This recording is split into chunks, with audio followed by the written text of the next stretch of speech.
안녕하십니까. 날씨가 많이 춥죠. 최근에서 이제 삼한사원의 전형적인 날씨가 되는 것 같아요. 1차 시험에 우리가 세 과목 시험을 보죠. 그러죠? 상법 보험편하고 그다음에 재해보험법,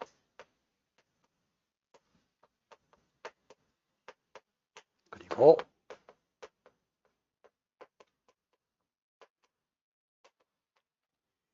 상법 재해보험법은 실질적으로 그렇게 공부할 양이 많지 않아요.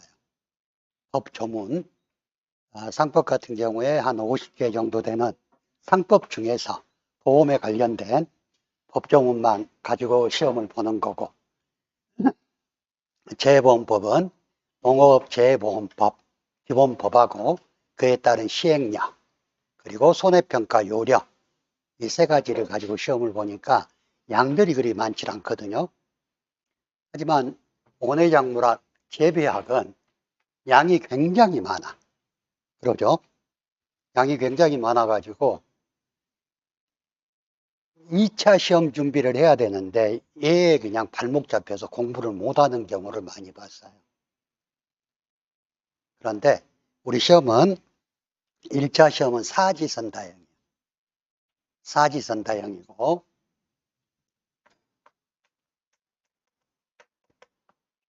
다행히 아직까지는 절대평가입니다. 선발 예정 인원을 정해놓지 않고 평균 60이면 합격하는 그런 시험이에요. 그래서 제가 이 재배학 책을 보니까 일단 용어가 어렵죠. 용어가 어려운 이유는 우리나라에 근대 학문이 들어오는 영향이 일본 영향이 굉장히 컸어요. 그래서 법학 용어도 일본식 한자음이 많고, 이 농업 책도 거의 일본 한자음을 그대로 갖다 쓴 것들이 많아. 근데 이것들이 좀 그동안 연구를 했던 분들이 게을러서가 아니라 조금 어렵게 이야기하면 더 권위가 순다는 이상한 학자들 그 자존심 때문에 우리나라 말로 바꿔치기를 안 해놓은 거. 예를 들어서 뭐 중격. 얘는 사이갈이거든요. 작물과 작물 사이에 다른 작물을 심음으로써 이 땅 힘을 좋게 한다든가 뭐 이런 것들, 뭐 경운기 있죠. 땅 가는 기계. 땅을 가는 걸 경운이라 그러고 왜 그렇게 어렵게 써놓는지를 모르겠어. 근데 시험 문제에 나올 때도 저 단어가 그대로 나옵니다. 예, 교재에 나온 것들이니까. 그래서 우리는 재배학 공부를 할 때 일단 단어가 뭘 뜻하는지를 알아야지 그것들이 이해가 되겠지. 그리고 그 단어로 또 시험이 나오기 때문에 그런 것들 중점적으로 공부를 하고, 자, 그리고 지금 10회까지 시험을 봤거든요. 10회까지 시험을 봤는데 총 원해작물학이 25문제가 나와요. 25문제 중에서 최소한 20문제 이상은 항상 나오는 문제가 돌려서 나옵니다. 항상 나오는 문제. 그러면 저는 여러분들하고 같이 공부할 때 항상 나오는 문제를 중심으로 공부를 하고, 지금 여기 책에 보면 여러분들 책 한번 읽어보면 머리 아파갖고 공부를 하기가 싫어. 뭐 원소 기호부터 시작해서 뭐 복잡한 설명들이 많은데 그건 나도 몰라요. 사실. 그냥 옛날에 그 농업직 공무원들이 시험을 보는 게 재배학인데 그 친구들도 항상 나오는 문제만 나오니까 왜 나오는 문제만 나오겠어요? 그 복잡한 부분들은 문제 냈다가 잘못하면 오답 처리되고 모두 정답 처리될까 봐. 이런 것들. 그래서 항상 나오는 문제 위주로 여러분들하고 같이 공부를 할 것이고, 실질적으로 제가 여러분들하고 같이 공부를 하려고 1회부터 10회까지 문제를 쭉 봐봤어. 그래, 표를 한번 만들어 봤거든요. 어디에서 무슨 문제들이 나오는지. 근데 표를 만들어 보니까 최소한 5번 이상씩은 돌려서 나온 문제들. 그러면 결론은 뭐야? 제가 이렇게 말하면 좀 뭐하겠지만 여러분들 기출문제만 다 풀어도 최소한 70점은 나온다는 이야기. 그래서 결론은 여러분들이 1차 시험 가지고 그렇게 머리 아파할 필요가 없다는 거. 실질적으로 우리가 시험을 보면 1차 합격률이 보통 60에서 65% 정도예요. 그 말은 무슨 말이요? 원서를 접수해서 공부 좀 했던 사람들은 다 합격한다는 이야기. 우리가 원서 접수를 하면 허수가 상당히 많아요. 그냥 한번 봐볼까? 하고 생각한 사람들. 그 허수를 30%로 잡은다면 공부한 사람들은 거의 합격한다는 이야기. 참고로 저하고 같이 한 이불을 덮고 사는 사람한테 시험을 한번 봐본다 그래서 1차 시험 한번 봐보라 그랬어. 그래서 5월 달에 원서 접수를 해주고 그때부터 공부를 했거든요. 근데 별로 공부를 열심히 하는 사람이 아닌데 1차 시험 합격을 하더라고. 그러면 여러분들은 그만큼 스트레스를 안 받아도 되겠죠. 작년 같은 경우에 1차 시험 준비한다고 2차 수업을 거의 안 들어오신 분들이 계셨어요. 뭐 1차 시험 수석 합격한다고 2차 시험 면제해 주는 거 아니야. 그래서 너무 스트레스 받지 말고 1차 시험은 제가 공부할 때 꼭 이쪽은 한번 보시라 하는 부분만 봐도 충분히 합격할 수 있다는 것. 그리고 우리가 1차 시험 합격 기준이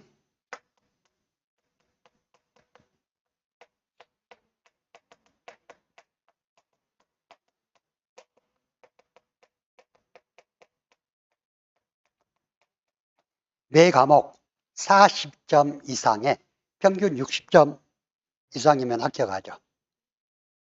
그래서 이 재보험법하고 상법은 최소한 여러분들이 조금만 공부해도 80점은 충분히 받을 수 있는 과목들이에요.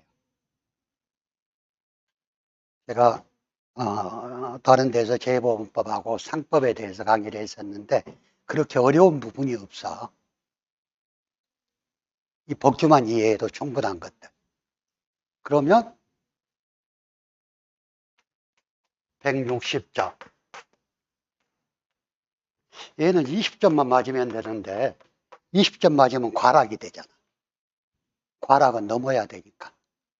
그래서 원의 경물학은 제가 여러분들 기출문제만 잘 풀어도 그리고 이 교재에 나와 있는 문제들이 거의 기출이거든요. 이 교재에 나와 있는 문제들만 충분히 이해해도 최소한 60점은 맞을 수 있다. 그래서 스트레스 받을 과목이 전혀 아니다. 그리고 절대평가 시험 준비하는 방법 중에 가장 효율적인 방법이 아예 안 봐버리는 방법도 있어요. 어려운 것은. 괜히 그것 보면서 시간 뺏길 필요가 없다는 이야기. 그리고 객관식 문제에 출제하는 방법이 있거든요.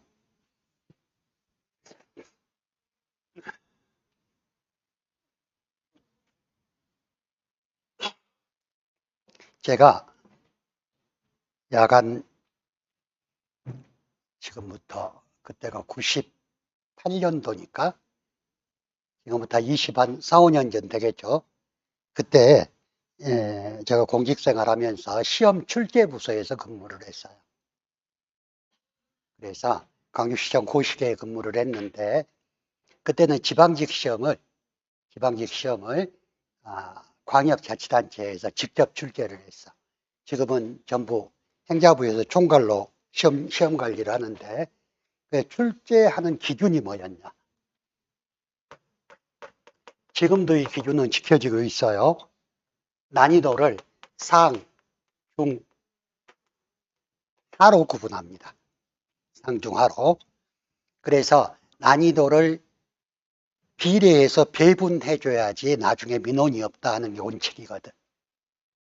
그래서 예를 들어서 시험을 조금 쉽게 낸다.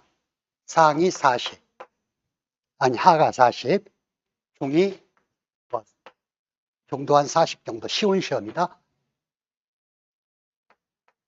상이 20. 이 정도로 해서 문항을 항상 맞춰줘요.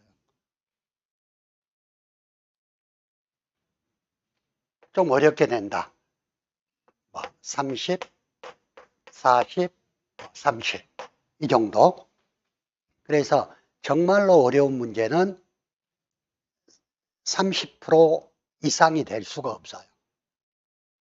하물며 공무원 채용시험도 그러는데 자격시험에서 어려운 문제를 많이 내가지고 일부러 떨어뜨리려고 하지는 않는다는 이야기. 특히나 절대평가인 시험에서.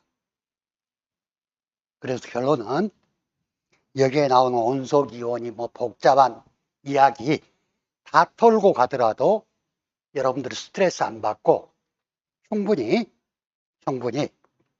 60점은 맞을 수 있다. 이거 재배학 꼭 100점 맞아야 되겠다 싶은 사람 손 한번 들어봐요. 없죠? 그러면 스트레스 안 받아도 돼. 100점 맞으려면 스트레스를 받는 거고. 자, 교재 한번 볼까요? 5페이지.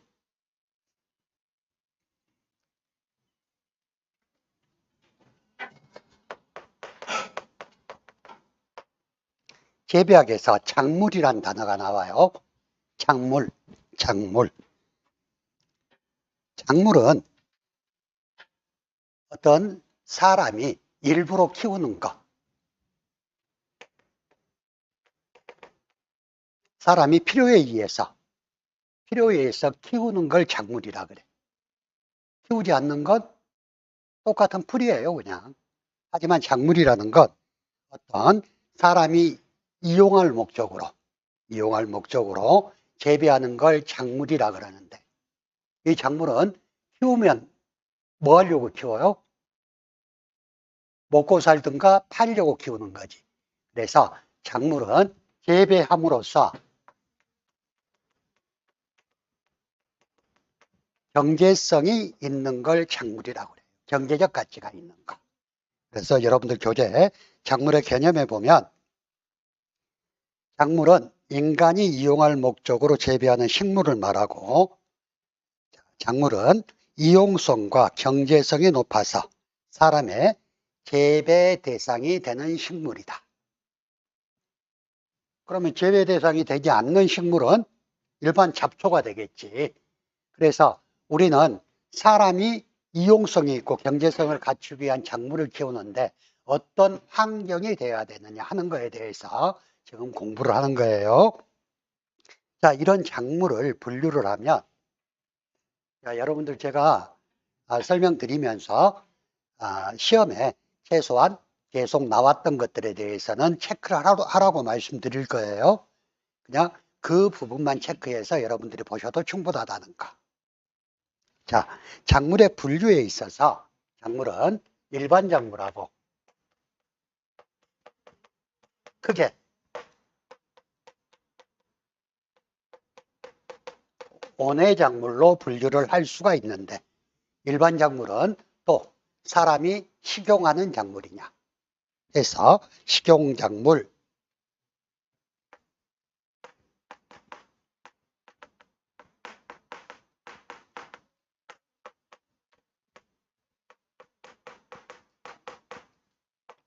어떤 그 공해를 위해서 재배하는 공해작물, 다음에 동물의 사료를 목적으로 키우는 사료작물, 다음에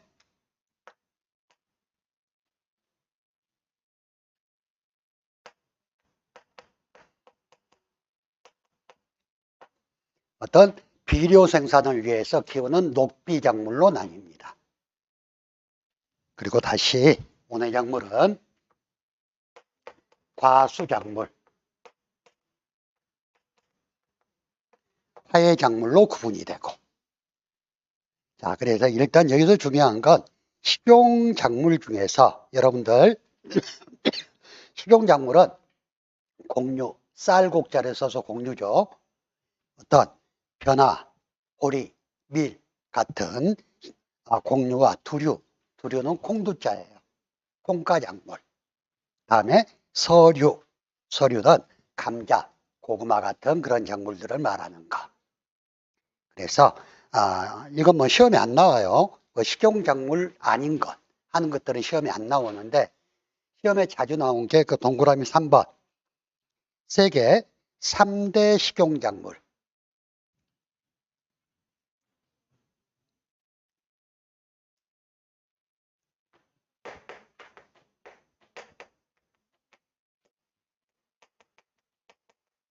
세계 3대 식용작물은 벼, 밀, 옥수수인데 가장 많이 키우는 게 밀이고, 다음에 벼고, 다음에 옥수수. 이건 시험에 한 두세 번 나온 거. 3대 식용작물이 아닌 것은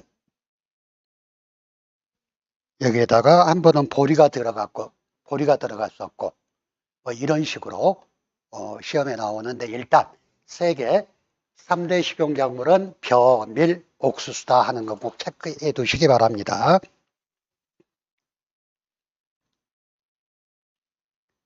자, 그리고 공해작물은 작물을 가공해서 어떤 다른 용도로 사용하기 위해서 키우는 것들인데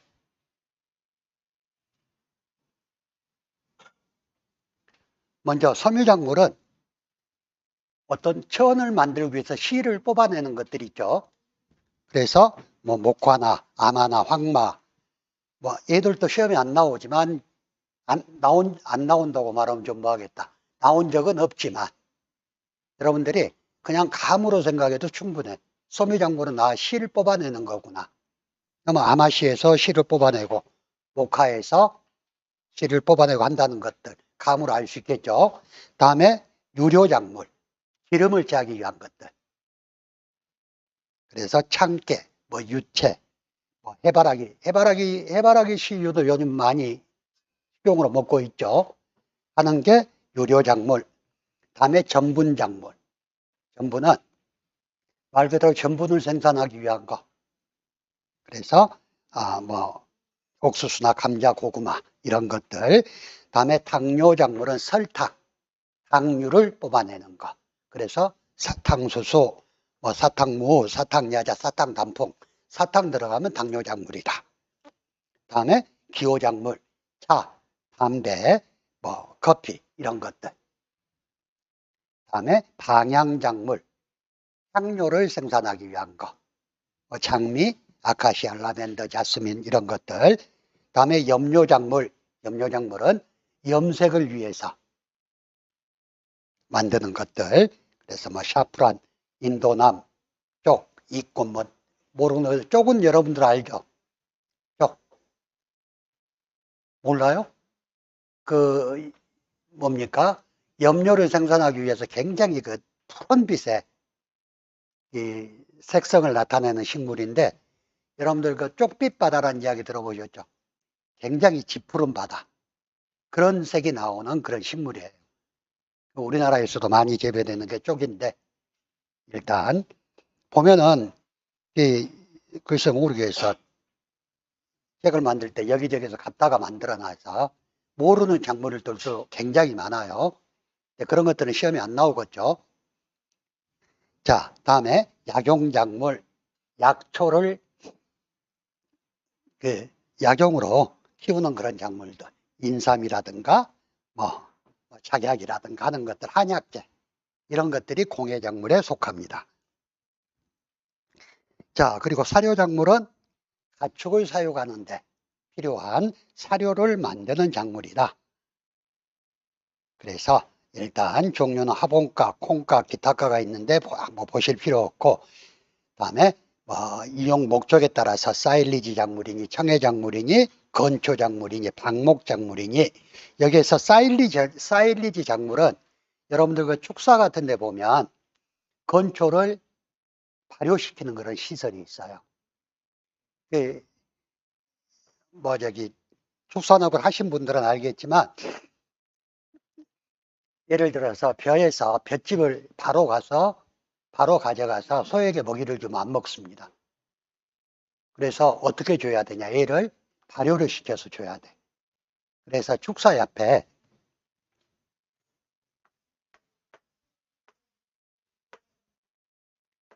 이렇게 해서 그 사일리지 시설을 해놓고 건초를 가져가서 거기에다 부숙을 시켜서 먹이는데, 그런 사일리지 작물이 어떤 건지 이것만 한번 체크를 해 두세요. 사일리지 작물, 늦게 풋배기를 해서 발효 제조에 많이 이용되는 식물이다.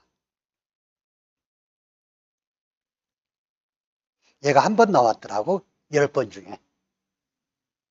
사일리지 작물이 어떤 뜻인지.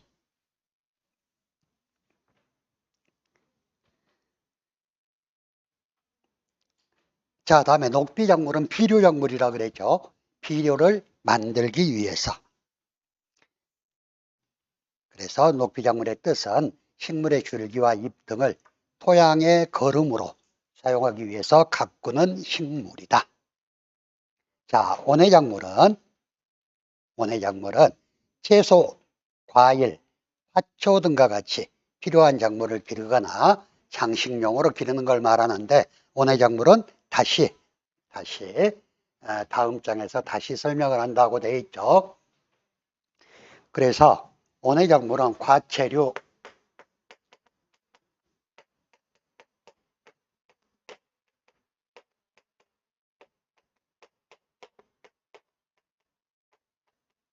이 채자가 맞나?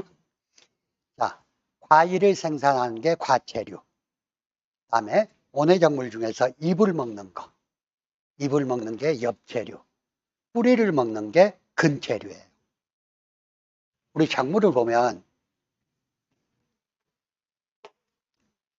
본래 작물이 이렇게 생겼었대요, 옛날에는. 이게 잎이 나와 있으면 뿌리도 똑같은 크기로 자랐었대, 본래는. 근데 인간이 사용 목적에 따라서 뿌리를 사용하는 근채류는 잎이 필요가 없잖아요. 그래서 잎을 쓰지 않으니까 적게 자라게끔 개량을 해왔고, 뿌리 대신 잎을 사용하는 엽채류는 뿌리가 필요가 없으니까 뿌리를 적게 자라게끔 그렇게 우리가 개량을 해왔대. 그래서 요즘에 현대 대부분의 작물은 기형작물이라고 이야기를 해요. 형태가 본래의 형태가 아니라 인간의 사용 목적에 따라서 변형시켜온 작물이다. 그래서 근처로 여러분들 무 같은 거 보면, 무청을 키우는 사람들은, 무청 생산을 목적으로 해서 키우는 사람들은 밑에 무가 거의 없잖아. 안 달려 있잖아요. 청만 많이 키우고. 근데 무 생산을 목적으로 하는 사람들은 잎이 또 별로 없어. 배추는 어때요?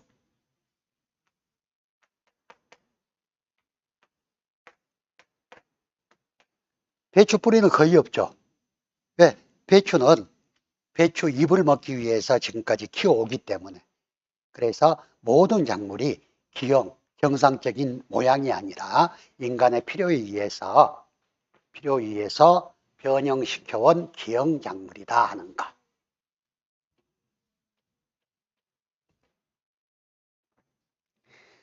자, 온해작물에 대해서는 다시 설명드리기로 하고요. 자, 작물에 생태적 특성에 의한 분류에 대해서 보면 생존 연한에 따라서 얘가 1년생이냐, 2년생이냐, 아니면 다년생이냐.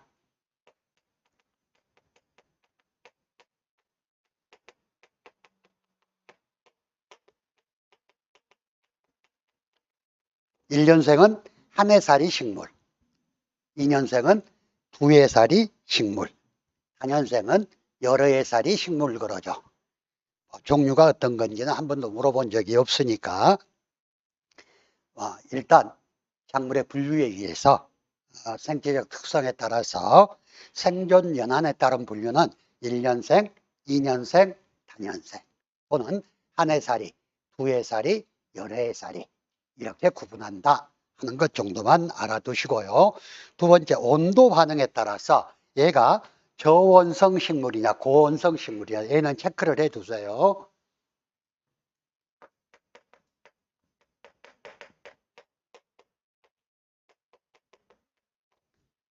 저온성 식물이다, 고온성 식물이다. 저온성 식물은 추위에 강하겠지.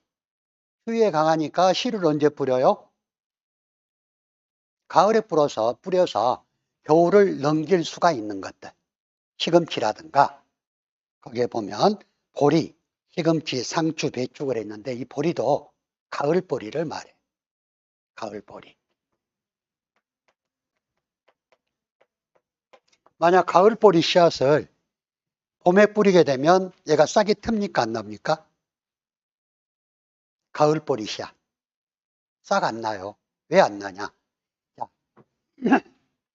이 가을 보리 같은 경우 겨울을 넘어서 한번 얼었다가 피어야지 발화가 되는 그런 작물이에요. 그래서 만약 가을 보리를 봄에 심으려면 추나 처리를 해야 돼. 추나 처리를 한번 씨앗을 얼렸다가 다시 해야지 이루어지는 것들. 그래서 일단 저온성 온도 반응에 따른 분류에 의해서 저온성 작물에 속하지 않는 것, 고온성 작물에 속하지 않는 것은 시험에 가끔 물어봤어요. 그래서 저온성은 겨울을 나는 것, 고온성은 겨울을 나지 않는 것. 그렇게 구분하면 되겠죠. 자, 여러분 시금치 지금 굉장히 맛있을 때죠. 시금치. 굉장히 달짝지근해. 시금치는 11월 달에 씨앗을 뿌려서 지금 수확을 하는 거. 지금 올동도 맛있죠. 올동 배추도 겨울에 씨앗을 뿌려서 지금 먹는 거. 올동무, 걔도 맛있어. 그리고 보리는 지금 조금 더 있으면 이제 청보리 축제 하겠죠. 이렇게 저온성 식물들은 겨울을 넘기는 식물, 고온성 식물은 겨울을 넘기지 않는 식물. 벼라든가 벼, 콩, 토마토, 오이, 고추 이렇게 나와 있는데 얘는 다 봄에 씨앗을 뿌려서 가을에 수확하는 것들. 자, 그다음에 생육형에 따른 것을 보면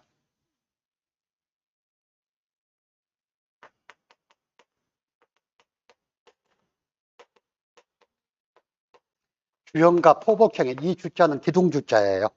식물이 땅 위에서 이렇게 자라는 게 주형식물.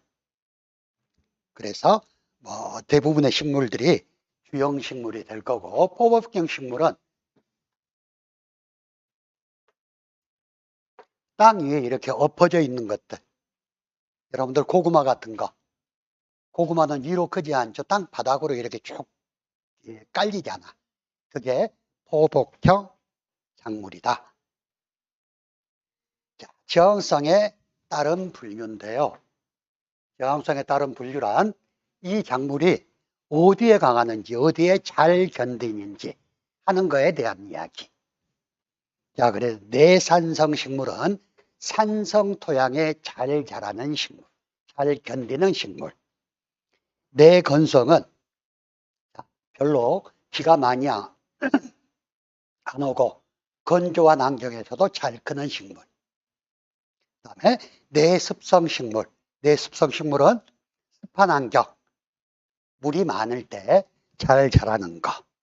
내염성 식물, 토양에 염분이 많더라도 잘 자라는 거. 내풍성 식물, 바람이 많더라도 잘 견디는 식물. 다음에 내한성 작물. 내한성 작물은 추워도 잘 크는, 한해에 잘 견디는 작물.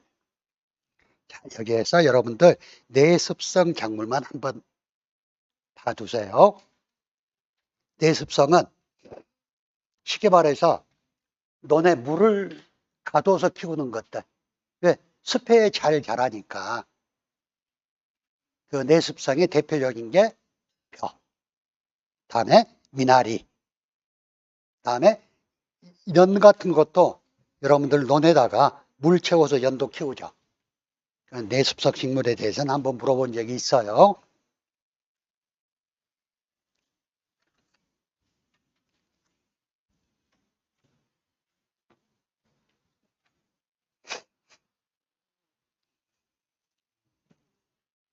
자, 여러분들이 제가 시험에 나왔다 했던 부분만 보더라도 충분히 70점은 맞을 수 있으니까 너무 걱정하지 말고, 이 공부를 하다 보면 이 온해작물학 가지고 스트레스를 너무 많이 받더라고. 근데 제가 2차 시험 강의를 하다 보면은요, 우리 학원에서 말한 대로 공부를 해가지고 1차 시험 떨어져서 2차 시험 강의 안 들어오는 사람은 한 번도 못 봤어. 그래서 스트레스 받지 않으셔도 될 만한 과목이에요. 그리고 온해작물학이 워낙 범위가 넓다 보니까 출제하시는 분들도 그렇게 어렵게 시험은 안 내. 그러니까 스트레스 받지 마세요. 자, 다음에 8페이지. 작물의 재배와 이용면에 따른 분류에 대해서 나와 있어요. 작부 방식.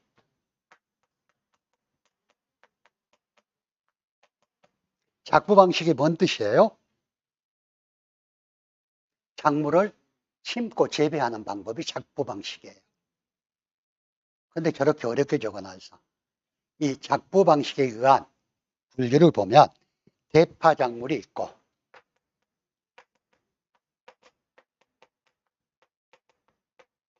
중정 작물이 있고, 궁황 작물이 있고, 그다음에 흡비 작물이 있고,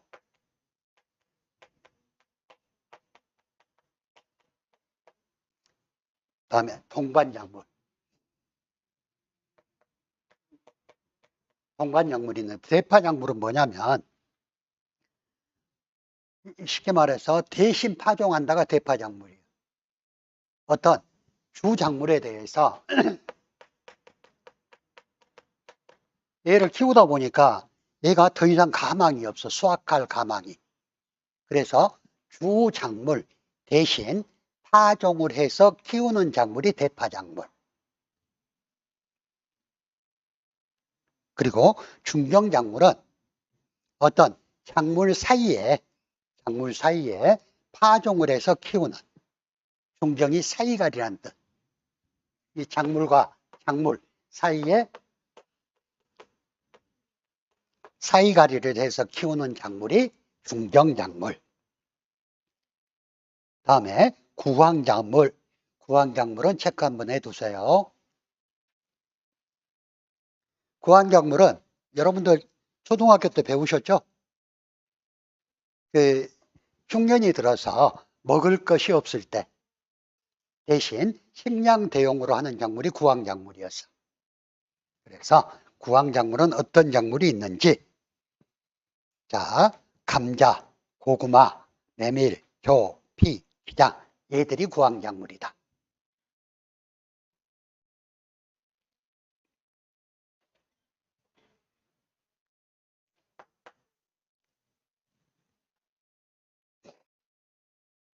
다음에 흡비작물은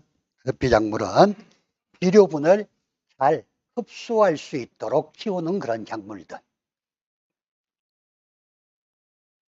그리고 동반작물, 얘는 혼작, 같이 키우는 거. 같이 키움으로써 어떤 이점이 있냐? 서로 상생작용을 하는 거. 같이 키우면 상호 간에 서로 생육에 도움을 주고, 그리고 어떤 천적인 병충해로부터 병충해 침입을 예방해주는 그런 대체 효과가 있는 작물들이 있어요. 그런 동방작물로 키우는 것들. 예를 보면 당근과 파, 상추를 같이 키운다든가, 생강과 오이를 같이 키운다든가, 시금치와 감자를 같이 키운다든가, 이런 것들은 뭐 시험에 나온 적이 없으니까 예를 들어서 이렇게 같이 키웠을 때 서로 좋은 효과를 주는 작물이 동반작물이다 하고 뜻만 이해해 두시면 되겠습니다.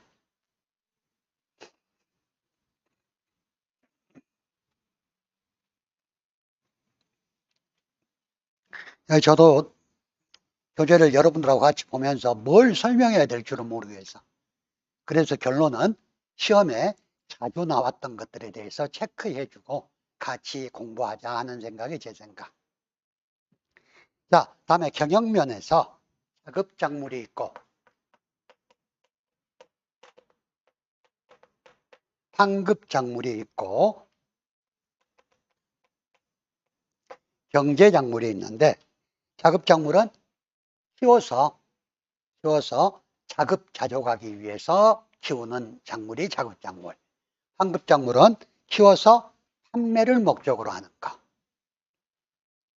그다음에 경제작물은 이렇게 판매를 목적으로 하는 작물 중에서 경제성이 높은 작물. 얘가 경제작물이다. 자, 다음에 토양 보호를 위해서 토양 보호에 따른 분류를 보면 피복작물, 토양 조성작물, 토양 수탈작물이 있는데 피복작물만 한번 봐두세요.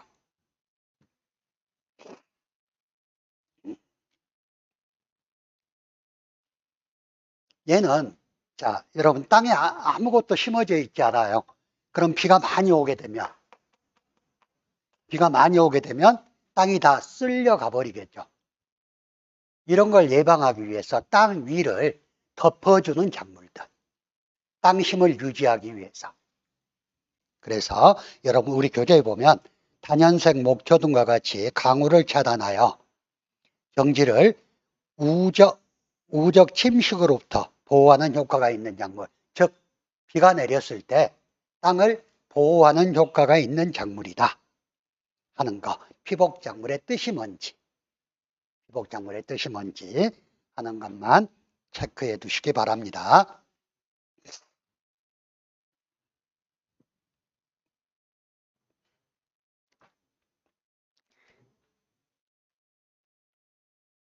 자, 다음에 자연분류법에 의한 작물의 분류인데 보면 담자균류, 단자엽, 쌍자엽 이렇게 되어 있죠. 이 부분은 시험에 가끔 나오니까. 자, 담자균류는 안 봐도 되는데 쉽게 말해서 버섯 종류예요. 버섯 종류. 그리고 단자엽은 애떡잎 식물.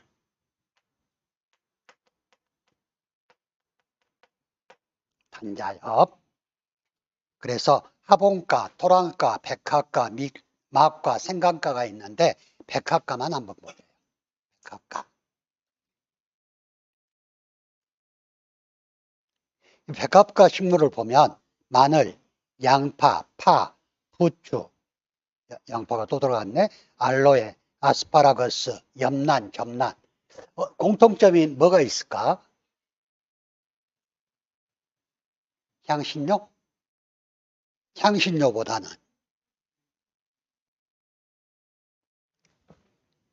여러 번 껍질을 벗겨야 되는 공통점이 있어요.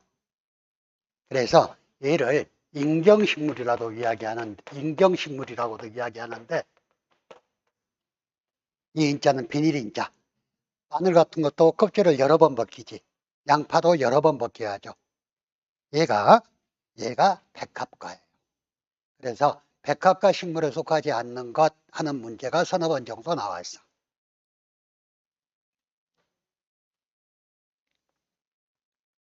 그리고 대부분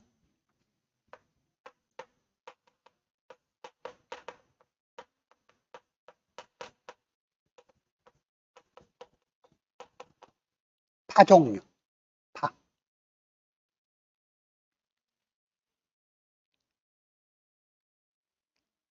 자, 다음에 쌍자염류를 보면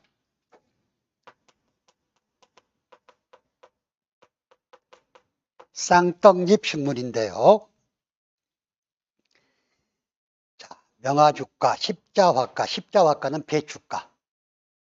꽃이 십자 형태로 피는 거. 나도 시골에 농사를 안 지어봐서 배춧꽃을 본 적은 없어요. 근데 보면 그 배추 가운데 이렇게 꽃이 피는데 열십자 모양으로 핀대요. 인터넷 검색을 해봤더니 열십자 같이 보이더라고. 그렇게 꽃이 열십자 모양으로 키우는 게 배춧가. 배추, 냉이, 무, 브로콜리, 콜리플라워, 케일, 뭐 얘들. 다음에 뭐 십자화과는 아직까지 시험에 안 나왔는데, 자, 체크하세요. 맥곡과, 가지과, 국화과, 장미과는 시험에 나왔어. 그래서 맥곡과는 고구마하고 나팔꽃. 그다음에 가지과는 뭐 가지라든가 후추라든가 감자, 고추, 구기자, 토마토, 파프리카, 피망이 있는데 토마토가 가지과에 들어간다는 거.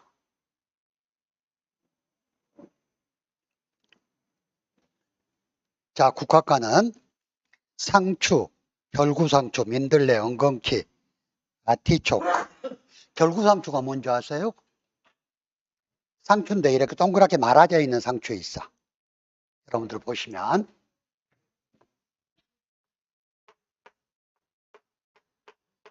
본래 상추가 이렇게 밖으로 벌어져 있는 것들이 많죠. 이파리가. 근데 결구상추는 이렇게 모아져 있는 상추가 결구상추. 양배추하고는 좀 다르겠죠. 아무튼 저런 결구상추가 있습니다. 다음에 가장 잘 나온 게 장미과. 장미과를 보면 딸기, 사과, 배, 모가, 복숭아, 복분자, 자두. 장미꽃하고는 전혀 상관이 없는 과일들이죠. 장미과는 과일이다. 여러분들 보기 좋은 떡이 먹기도 좋다 그랬지. 보기에 이쁜 장미가 먹기 좋은 과일이다 하고 기억하세요. 그래서 여러분들 자연분류법에 의한 작물의 분류에서는 자주 나오는 게 백화과, 맥곡과, 가지과, 국화과, 장미과가 있는데 이 중에서 가장 많이 나오는 건 장미과다. 그렇게 체크를 해두시고 기출문제 한번 볼까요? 7회 때 나왔던 문제인데 식물 분류학적으로 같은 과에 속하지 않는 것은 배, 블루베리, 복숭아, 복분자, 과일은 전부 장미과라 그랬죠. 그러면 배하고 복숭아, 복분자는 과일이네? 그러면 블루베리가 아니다. 자, 이런 식으로 시험이 나옵니다. 또는 다음 중 장미과에 해당하지 않은 작물은 또는 안 그러면 또는 가지과에 해당하지 않는 작물은 이런 식으로 나오기 때문에 여러분들 제가 체크해서 보시라는 부분만 충분히 봐도 여기에서 나오는 시험 문제는 놓치지 않는다. 잠깐 쉬었다가 재배 환경에 대해서 공부하겠습니다.